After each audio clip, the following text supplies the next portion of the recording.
This area is where the life force is stored so that it can ascend back up into, through the chakras, all the way through the heart, through the throat, one of the great challenges, and then eventually into the cave of Brahman to form the Kalindra crystal of time.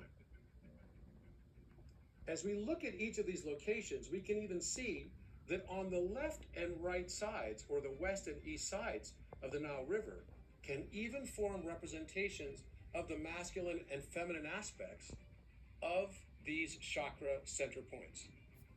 For example, Dendera sits on the east side of the Nile River, whereas the Osirian temple in Abydos sits exactly on the same longitude.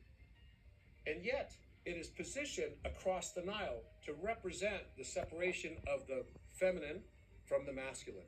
The Dendera temple to Hathor and the Osirian temple to Osiris in Abydos, representing these two aspects.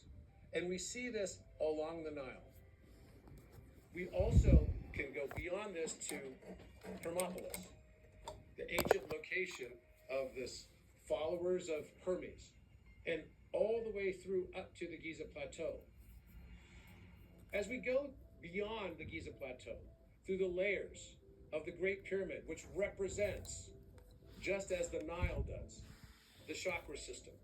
The Great Pyramid representing the concept of self-awareness. Khafre Pyramid representing the concept of self-actualization, but still dependent on time. And the Menkaure Pyramid representing the self-transcendence layer and the transcendence of time and entry into the fifth dimensional experience of Christ consciousness.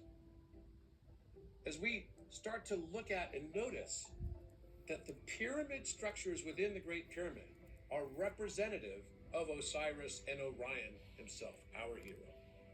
The hero traveling through the reincarnation cycle in the Duat, the world of the Duat, to raise the Jed, the chrism oil, the Christ oil, to get back into the crown chakra activation. This raising of the Jed is a symbology that includes the Wajet, an ancient Egyptian symbol, as well as the vertebrae of the spine, and is often depicted within the eternal life symbology of the Ankh.